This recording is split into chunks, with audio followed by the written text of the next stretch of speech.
Bizimana yatugejejeho hari ubundi buhamya burebure burimo amateka akomeye Theoneste namaze kutugezaho ibyo twumvise byose bifite aho bishingiye ni ukuri bafite uko babihakana cyangwa babihakanya ngira ngo bafite akazi gakomeye kugira ngo uhindure amateka nk'ayo y'abantu nk'abandi uyagire uko ushaka yaba mu gihugu hano byaba hanze cyane cyane bakunze guhindura aya mateka yacu ku mpamvu zitandukanye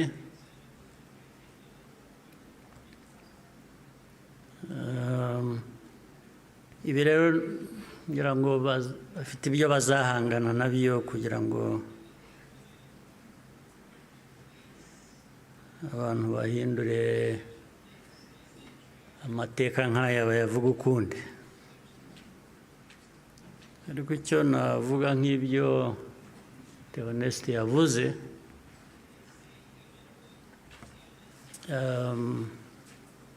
ibihe byo birahinduka ibihe byarahindutse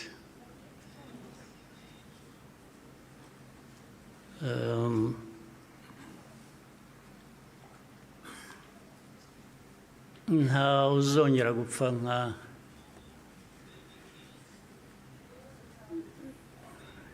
nk'uko Theoneste yabivugaga n'abapfuye cyangwa nawe uko yapfuye buriya yarapfuye kuba ariho ni nko kuzuka ariko nta wakongera gupfa kuriya impamvu kandi mu zindi nyinshi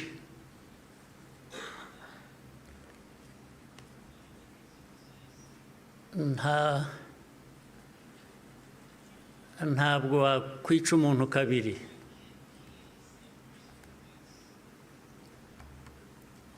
ubigerageje azakwica mbere yo kumwica ubwo turi aha mutureba bamwe bajya bashinyagura bavugira hanze igihugu cyose igihugu cy'u Rwanda ureba ntabwo gishobora gupfa kabiri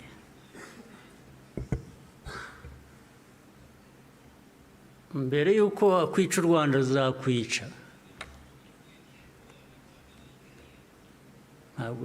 ntabwo wakwica abantu kabiri ntibibaho tureba aha ntabwo twapfa kabiri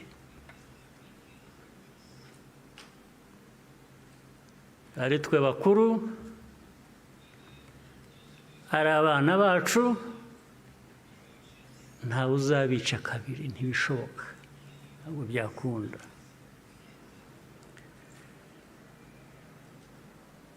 tuzabaho nk'uko abantu bakwiriye kuba babaho nk'uko abandi abo ari bo bose babaho byanze bikunze ntawe twabisaba kubaho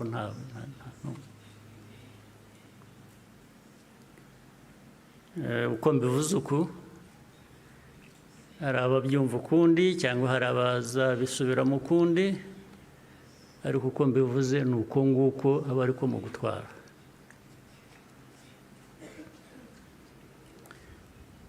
ndabasaba rero ngo nkomeze ijambo ryanjye mu rurimi abashyitsi bamwe hano bumva batagombye kubasemurira cyangwa se benshi cyane bari hanze bafitanye isano n'amateka yacu, harimo n'abo bayahindura bakayagira uko bashaka. Ndagira ngo mvuge mu rurimi bashobora kumva ntawe basemuriye. Muranyihanganira.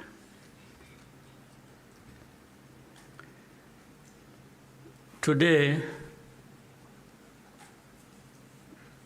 we gather again in remembrance to everyone present and watching online. Thank you for joining us on this important day.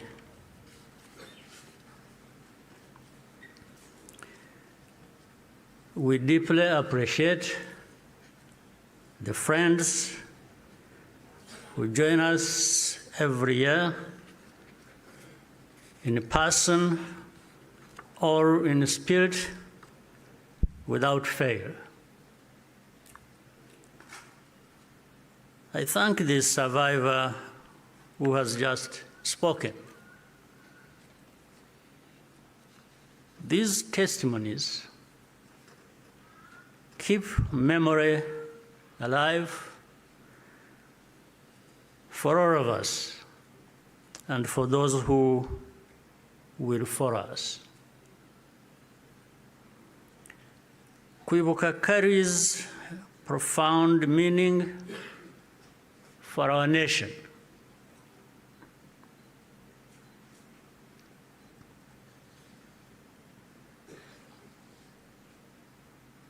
It is how we confront and overcome the divisions that nearly destroyed us. This day empowers us all. We draw on the strength of survivors who provide the reservoir of humanity that feeds our nation's soul.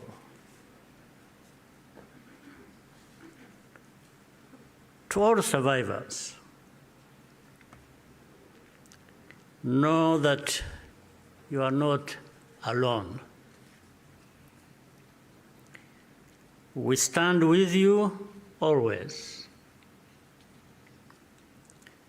Everything we have achieved was only possible because all Rwandans decided to join hands in a common purpose. We honor the role played by every Rwandan in our country's rebirth. The reality of the genocide is clear for all to see. The ringleaders were convicted in international courts with rigorous evidence. The Gacaca process documented the course of the genocide in every single village and neighborhood in Rwanda. Over 50 million handwritten pages were produced during the 10 years of Gacaca. Right here, where we are standing, 250,000 victims of the genocide are laid to rest. And in 2018, the United Nations General Assembly adopted a resolution that called the genocide against the Tutsi by its proper name, with the support of every member state but one.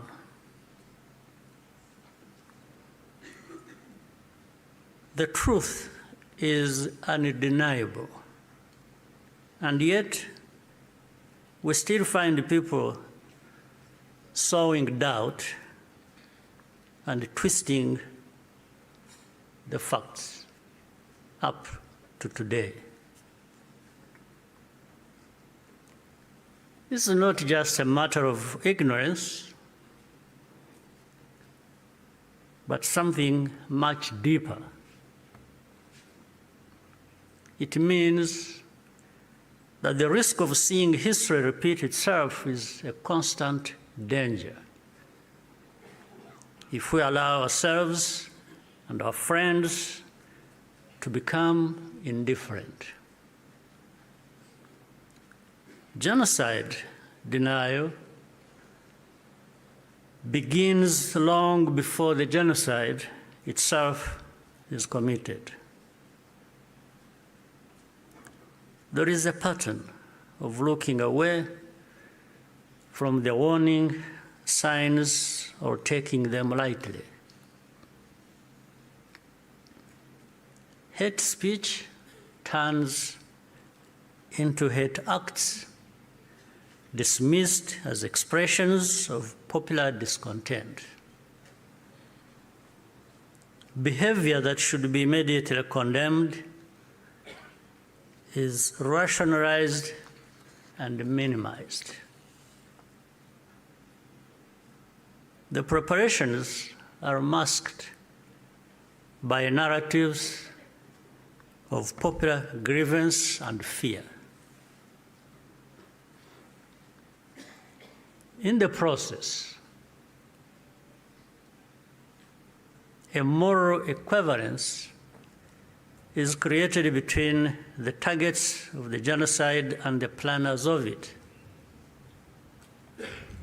All of these elements were present in our own story.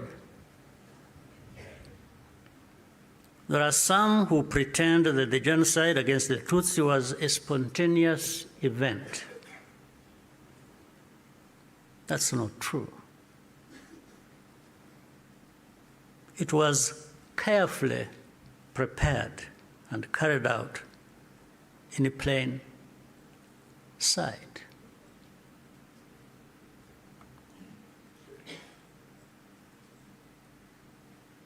Regrettably, some who spoke the truth at the time, and who were even eyewitnesses, later became peddlers of distortion, mainly for political reasons. Militias were openly trained and indoctrinated in hate. Weapons were imported in large quantities, and Rwandans who opposed it were threatened or killed. Before 1994, communities were subjected to waves of smaller massacres meant to normalize the killing and also to measure the reaction of the wider world. And with only a few heroic exceptions, the world was unconcerned until it was too late. In the early 1960s, after countless Tutsis were killed or forced into exile, international voices such as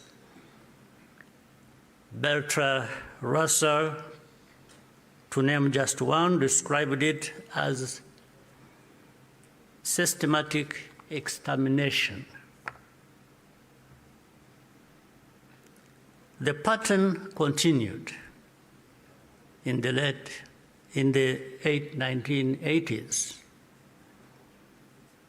and early 1990s. When Tutsi communities such as the Bagogwe in the northwest were targeted in organized attacks.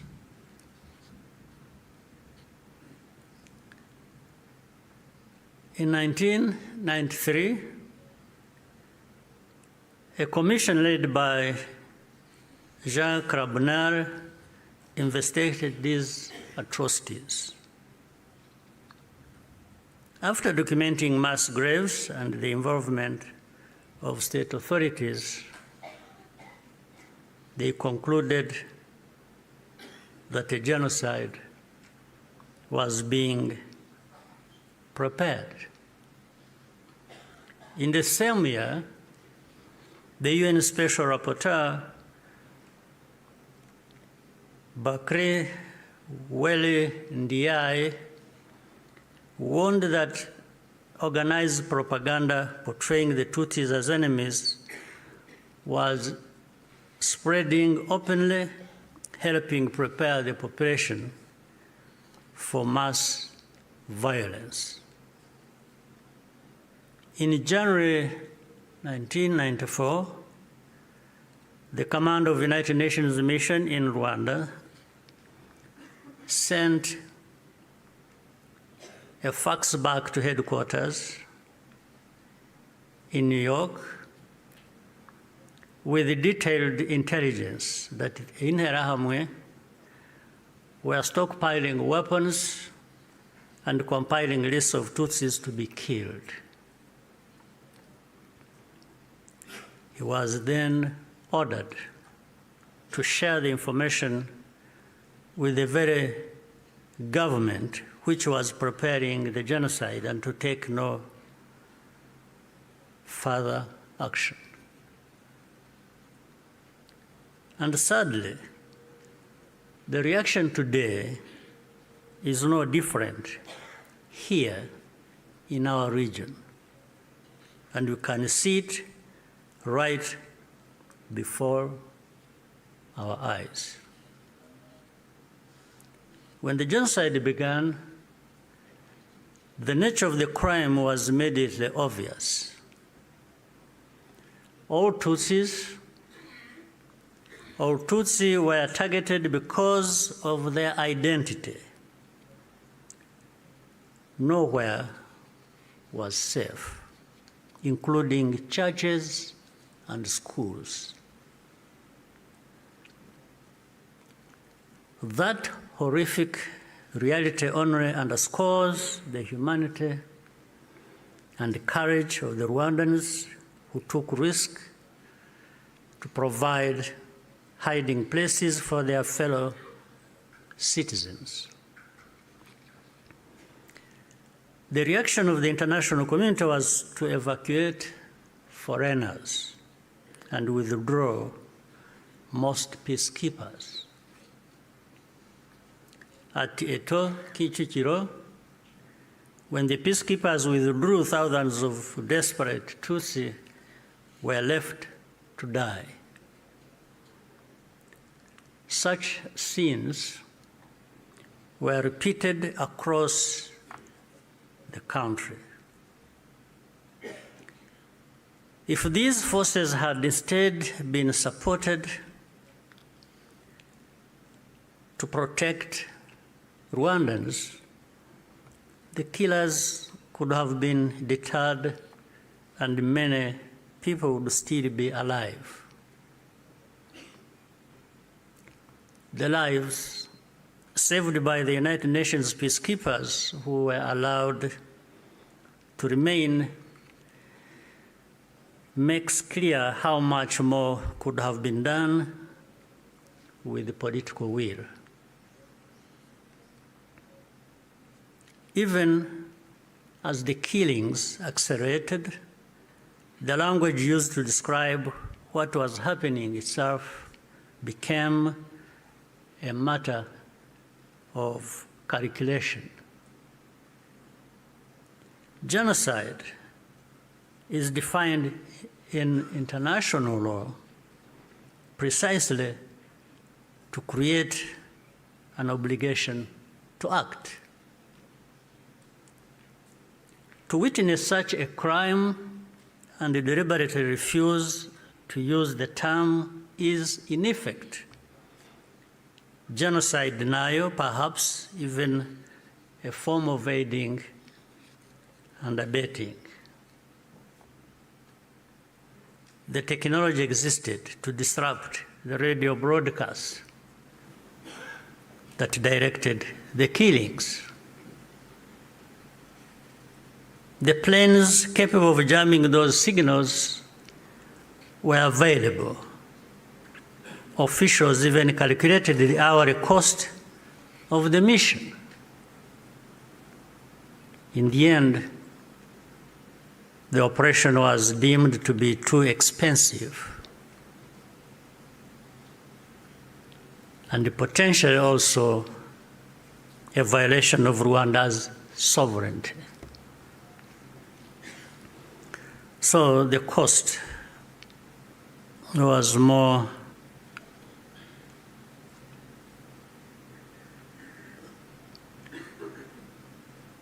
it became too expensive. It was more expensive, especially when in their minds,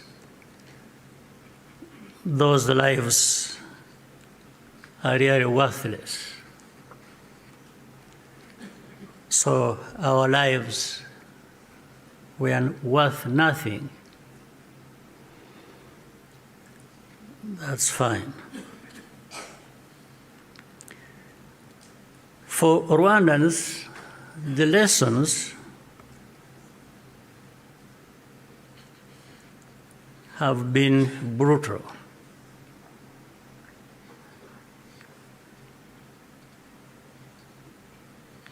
And those lessons have not been forgotten. If our lives do not happen to align with someone else's interests, they are not worth saving. That's fine. And so it had to be the Rwandan Patriotic Army that led the campaign against the genocide and ended it. Our deepest source of grief was always that we could not arrive earlier. This is a simple truth of history, which many today still have reservations about acknowledging for reasons we do not and maybe will never understand. The culture and character of today's Rwanda Defense Forces, RDF, was forged in those dramatic moments. It guides the conduct of our forces who serve abroad excuse me, in peace-building missions, earning universal respect. Indeed, no sanctions or insult from outside can ever tarnish the honor and integrity of Rwanda's defense and security forces, who are among the finest that can be found anywhere.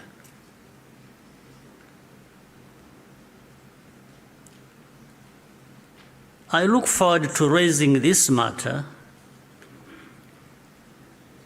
of sanctions at the highest level to understand the basis for such an injustice.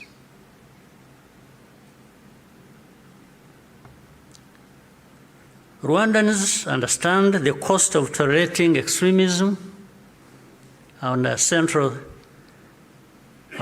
security principle is to put the protection of civilians first. After the genocide, Rwandans chose to rebuild our country together. With that came a promise to never let the politics of genocide take root ever again. I tell you, genocide cannot happen here again. It won't happen.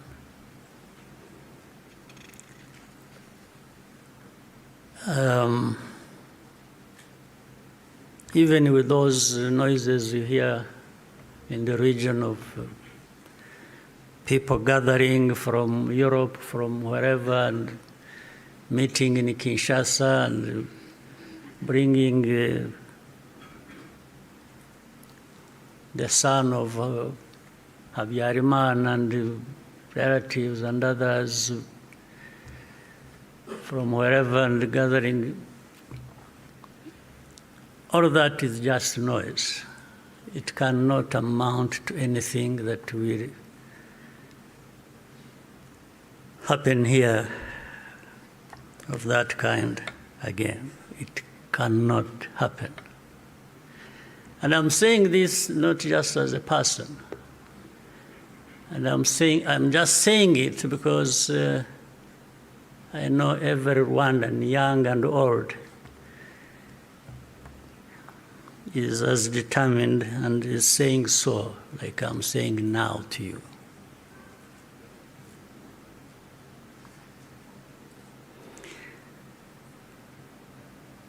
Along the way, Rwandans faced constant criticism and many attempts to twist our history. But the power we will always have is to use our minds to see the truth, and our voices to speak up when something is not right. You can never silence us in whatever form. We must be clear about the dangers that remain. When the genocidal government collapsed in July 1994, the soldiers and the militia fled across the border into DRC, forcing millions of civilians along with them. Inside the camps, they organized into what is now known as FDLR and launched a sustained cross-border insurgency against Rwanda, claiming tens of thousands more lives. This was the period known as the ABACU insurgency, and the western border was only fully secured by the end of the 1990s through the combined efforts of our army and the brave residents of those areas. And since then, our defensive measures have been aimed at ensuring that such attacks can never again be made across our borders. This is not a problem that should be left to Rwanda alone. Doing so only rewards those behind the threats, while Rwanda is penalized for standing up for itself. Imagine a farmer whose field catches fire. At first, the flames are small. A few neighbors think it does not concern them. Others say the wind will change and the fire will die out on its own. So they watch and wait. But the wind does not change. Meanwhile, a pyromaniac is secretly adding fuel to the fire. So the fire spreads from one field to another, and then into the forest and the towns and beyond. Only then do people run with the buckets of water and call for the establishment of a fire department. Africans, more than most, should understand that the danger of moral passivity in the face of hatred and violent extremism.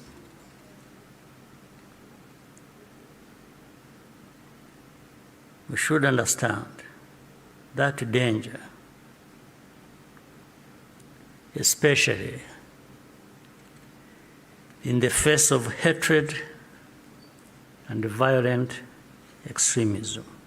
Africans, more than most, we must be reminded by all this history. Today, our continent accounts for the majority of the world's active conflicts. In 1994, Africa's collective institutions also failed to respond. I say this because the call for African sovereignty, legitimate and necessary as it is, must also mean that African institutions act decisively when Africans are at risk. Bad actors must not be allowed to hide behind the principle of sovereignty, to evade responsibility for abuses or deny citizens their rights. We cannot afford to repeat the mistakes of the past. Genocide ideology is still spreading in our region. Left unchecked, it has the power to take us all backwards again. There are those who claim that Rwanda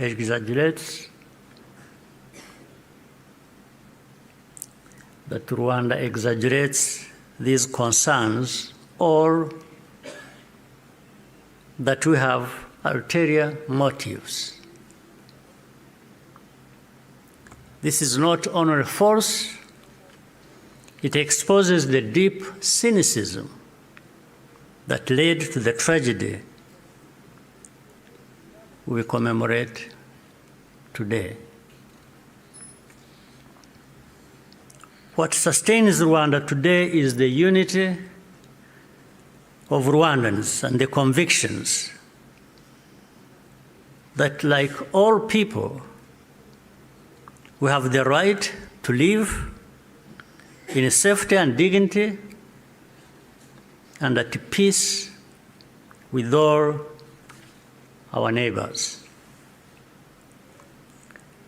What we ask is for partners to join with us to fight extremism, rather than punishing Rwanda for defending itself.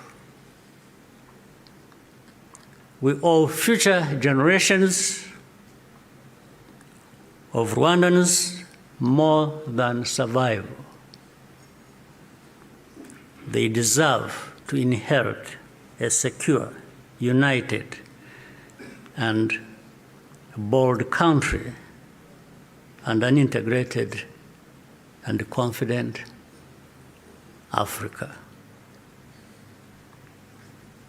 We invite you to stand with us in remembrance and also in action. I thank you for your patience and kind attention. Murakoze cyane.